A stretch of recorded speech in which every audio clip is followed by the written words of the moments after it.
Hello, James. Hi, Sarah. How are you doing? I am great, thank you. Yourself?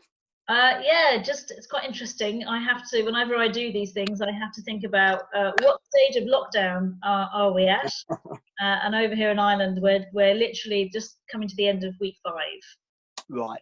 So we have 5 weeks of lockdown. We're just coming to the end of our Easter holiday, Yep. and back to school on Monday. Back to school. And so it'd be interesting now to see how do we kind of gear back up now for the next phase of this. Yeah, a lot of readjustment. And what about yourself? Yeah, we're pretty similar. So I'm in England. I think we were slightly behind Ireland. I think maybe in About a terms week or so, yeah. of lockdown. Yeah. But yeah, it's been an interesting time. You know, we sort of had a couple of weeks of the homeschooling, and then now obviously, yeah, a couple of weeks of the Easter holiday. So like you, back into the homeschooling. So it's yeah, it's an interesting time. It certainly is. I was just saying yesterday, it's very surreal to be living through a historical event, because we're so used to reading about these kind of big events that happen to people before our time, and now we're actually sitting in one. That's it. And we've got our perspective, but as time goes on, we're going to really hear about a much bigger perspective, and maybe get to the bottom of this at some stage as to Mm, what's really happening and what's the true story. But until then, it's really about how do we get through this that's it. with our mental health really taken care of. And that's one of my big concerns, which is why I started this Mm. kind of video series, and was to give people as many different options out there to really look after themselves and mind themselves, from a mental perspective. So James, tell us a little bit about yourself and what you're doing. Yeah, so if I sort of explain a little bit about my story, because mental health has certainly formed part of that. So my story has a musical element to it. Years ago, I was in a band, and we broke up essentially. We split up, and at that stage, I thought the dream is over. I sort of couldn't see. I was quite tired, if you like, emotionally tired from driving that band forward. And then we broke up, and I was at a stage in my life where I was looking to move in with the person who's now my wife, get our own place with a view to starting a family, etc. But the thing was, the music was eating away at me. I wasn't doing it, and it was eating away at me. And I started to realize, I got into personal development, and I started to realize that I really wasn't being true to myself. I found myself in a place where I was unfulfilled.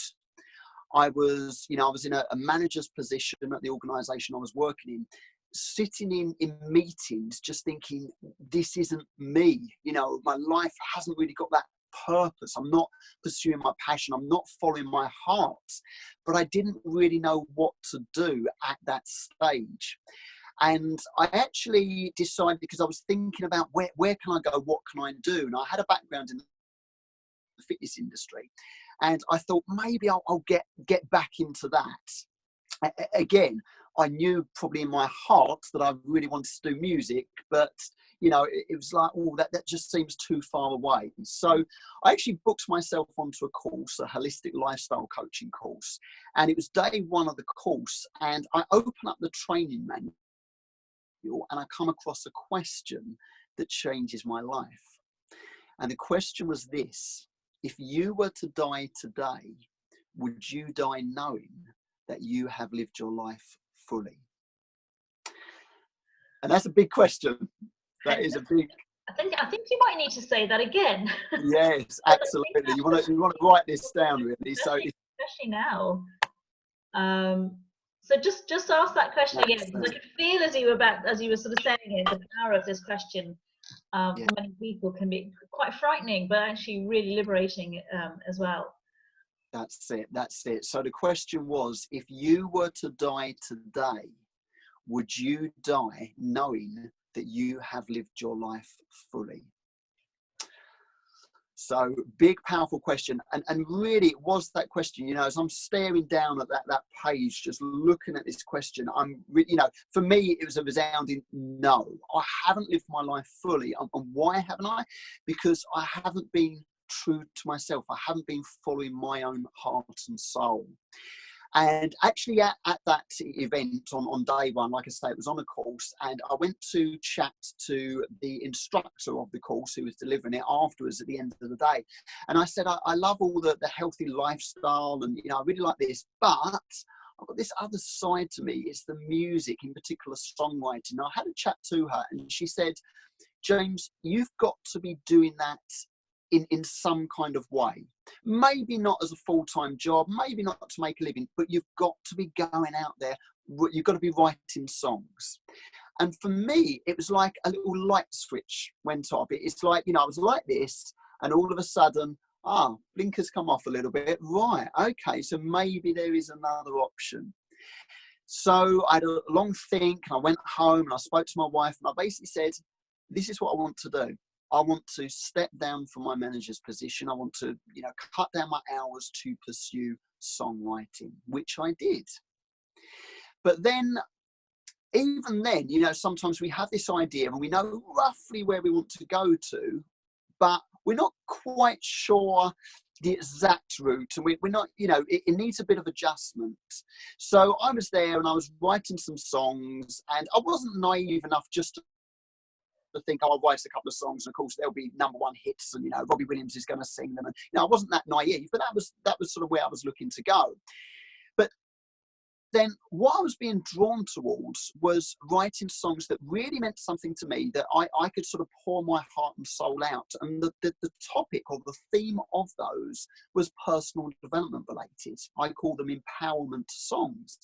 Because I'd got into personal development and I had improved my self-esteem, I'd improved my confidence, I'd worked on my mindset, I wanted to write songs about that. I wanted to write songs about overcoming fears, about, you know, I am good enough, you are good enough, you do have a gift inside you, you know, you can make a positive impact in the world. That is what I wanted to write about. And it flowed, it was easier because I'm just literally writing from my heart and soul. So then I thought, well, there's probably other people out there that need to hear this message, that, you know, this music would benefit, because I'm sure all of us at some stage, we might have seen some motivational quote that's inspired us, or we might have watched a particular scene in a film or something, you know, something someone said that has inspired us, has motivated us to want to be more, do more. So I thought, right, this music can potentially help people, and that's now what I'm doing. I'm writing music with that empowerment theme to help people, give them inspiration, give them motivation, make them feel more empowered. Wow, that's amazing. Thank And you. we had a little chat just beforehand, and you were saying that you have a whole album coming out in a couple of months. I do, yes. It's actually a big album. So it stemmed from me having this idea, and then I thought, right, what I could do is I could get lots of other people involved as well. So I could get lots of singers, some other musicians, to make it a real collaborative thing. So everyone's playing to their strengths and shining their own lights. And that just kind of snowballed a little bit, and it turned into this big, massive project. So it's a triple album. There's 31 songs. Like I say, all got that personal development theme, all different genres, but that will be available soon. So yeah, really excited about it. Fantastic. And so what about the ordinary person like me, who my kids basically plead with me to stop singing when I'm singing to them. It's like, Mom, please, we know you know all the... There we go, we're back. My internet just dropped. Must be, you know, the internet's sticking up. I'm not going to sing. It's okay. It's not going to happen.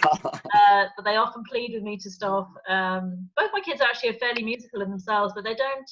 I think because I'm not, they tend to kind of not really, you know, play the piano as much as they could, and practice, you know, their lessons and things like that. But what can, and especially now when we're all kind of at home a lot more and everything else, what can we do in terms of with music then? Well, there's so many things, to be honest, Sarah. So to start with, yeah, you know, if you think back years ago, you know, we compare this current situation we're in with like the wars maybe that, you know, the countries went through. And back in those days, we tended to to have more of this family time together. And oftentimes we would be singing, and there might be someone with a piano in the room and people would be singing. So if you think of the benefits of that, so you've got the social aspect. You know, I know, for example, I remember a distinctive time where I was on holiday and myself and my daughter were in the back of the car, and we were just traveling. My wife was driving, and we were just singing songs. We had something on. I think it might have even been something like the Hairspray musical. You know, I think it was some musical or something like that. And we're just singing along. And why do I remember that time? Well, I remember it because it was a bonding moment. It was a real moment where, you know, you're just looking at this other person, and you can both really get into that moment, into that present moment, and you bond.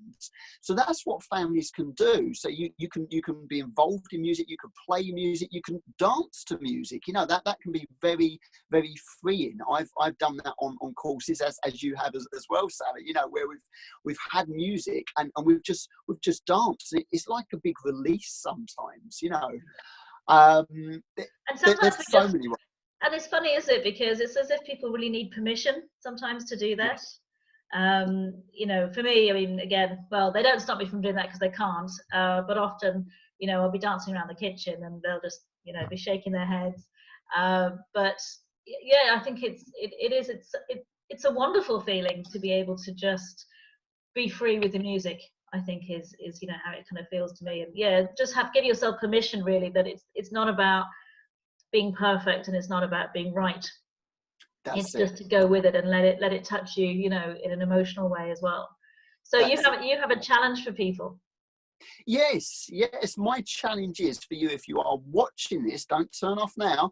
If you are watching this, my challenge is to you to use music in some capacity today to benefit your life in some way. So what do I mean by that? Well, you've got to play a bit of music. So what could you do? You could sing along. You could give your best, you know, you could be the karaoke king or queen. You can do that. You could find a piece of music that is inspiring, you know, something like Greatest Showman. You know, there's a lot of inspiring songs. And it was soundtrack. It's brilliant, absolutely brilliant. You know, it could be the music itself, the tune, or again the words. You know, I can't think what was the name of that song with the bearded lady now. Is it This Is Me? This is me, exactly. You know, so you can sing along to that. What a great message there. It could be that you need 5 minutes away from the kids. Maybe that's it. So go away, lock yourself away, isolate yourself for 5 minutes and put on a nice relaxing piece of music from YouTube. Do a bit of meditation, something like that. You know, it could be if you're having to work at home. I really use music. I use a type of music called Baroque music, which is sort of a form of classical music, and I really use that. It really helps me concentrate and focus. So I understand that's a challenge. I have heard that Baroque music activates parts of the brain in terms of brain waves very differently from other pieces of music. Yes. So that has been recommended quite a lot in terms of improving focus and concentration and that sort of higher order thinking, because the whole body is calm, so we can actually access our prefrontal lobes a lot more. So yeah, sort of listening to having music in the background, or if people are still having to work and having to, you know, especially frontline workers who are in very stressful environments, maybe on their way to work or on the way back, they can really you know, shut the world off, you know, just with putting on headphones and listening to something, or if they're in their cars, you know, rather than the news and you know, sort of listening to more of you know, negative stuff that's going on to sort of it's an escape, isn't it, really, music at the end of the day? It is an escape, yeah. And if you can find songs with more positive lyrics as well, it's even better, because again, we're currently exposed to so much negativity at the minute. So what we want to try and do is just balance that out a little bit with some more positivity, and music, you know, the right song can actually help to do that a little bit. That's fantastic. So James, if people want to know a bit more about you, or, you know, get in touch with you, or sort of see some of the things that you've produced, we're going to put some links below the video, so we'll put below the video. can click on those, and they can visit your.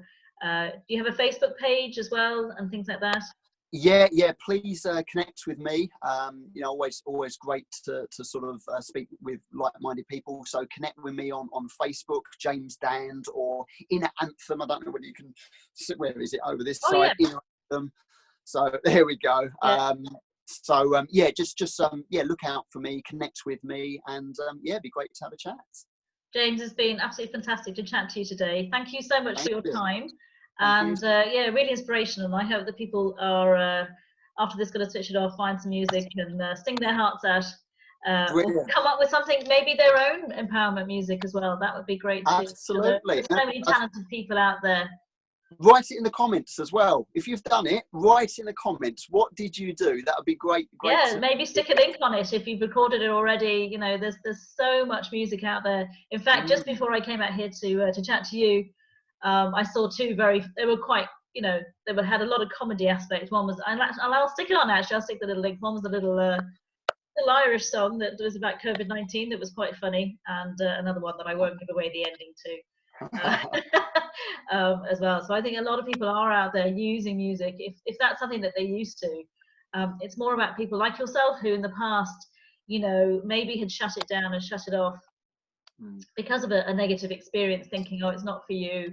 But if it's really calling you, it's really, you know, pulling at your heartstrings to, pun intended, I suppose, to actually get out there and start playing some music, or just, you know, create some music for other people to listen to, not just yourself, then really this is a fantastic opportunity, because it is a healing modality, you know, for sure. It's very, very powerful, and I don't think we can underestimate it. So James, you stay safe, and I'm sure we'll chat to you again soon. Will do. Thanks, Sarah. Thank you.